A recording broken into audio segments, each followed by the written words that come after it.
La plupart du temps, le rogue trader est un individu expérimenté qui a un solide background financier et peut être difficile à détecter et augmente la taille et la complexité de ses transactions au fil du temps.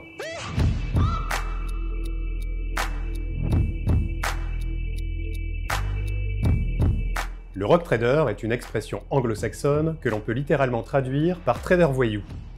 Il a toujours existé dans l'histoire de la finance, bien qu'il soit souvent associé à la période de la finance moderne. Il est toujours synonyme de scandale financier. Le rogue trader est un trader qui agit de manière illégale ou imprudente, souvent dans le but de prendre des risques excessifs pour augmenter les profits de son employeur, mais aussi ses propres intérêts via les bonus qu'il perçoit sur ses performances financières. Ces actions peuvent entraîner des pertes financières colossales et entacher l'image et la réputation de l'entreprise pour laquelle il travaille. Mais cela peut également avoir des conséquences très néfastes sur les marchés financiers et perturber l'économie en général.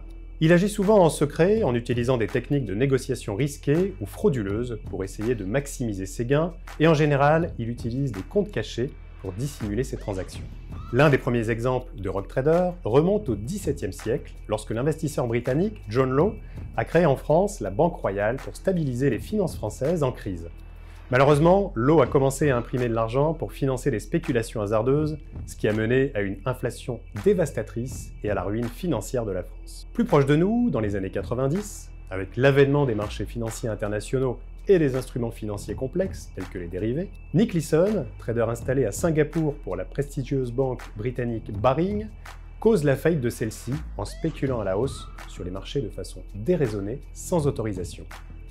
Le tremblement de terre de Kobe, du 17 janvier 1995, fait chuter les marchés et la perte cumulée sur les positions mènera la banque à la banqueroute. Suite à cela, il s'enfuit pour rejoindre la Grande-Bretagne, mais il sera arrêté en Allemagne et sera jugé et écopera de 6 ans de prison pour fraude et escroquerie.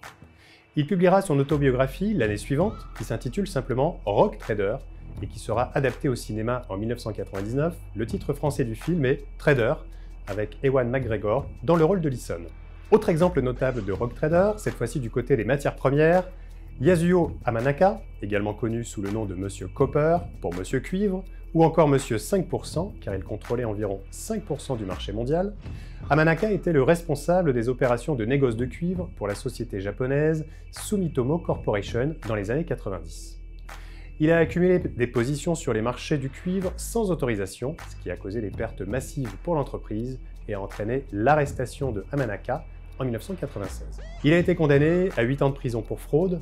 Après enquête, il s'avère qu'il avait dissimulé des pertes pendant plus de 10 ans pour un montant global supérieur à plus de 2,5 milliards de dollars. Par ses comportements illégaux, les rogue traders ont accéléré la création de nouvelles réglementations pour empêcher ce genre de comportement.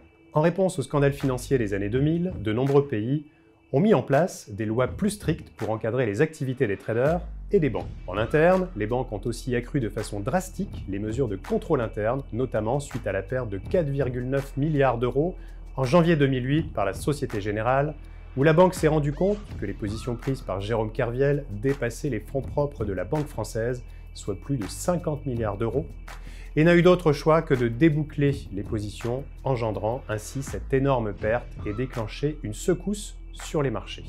Là aussi, ce scandale financier a fait l'objet d'une adaptation cinématographique en 2016 avec le film L'Outsider du réalisateur français Christophe Baratier.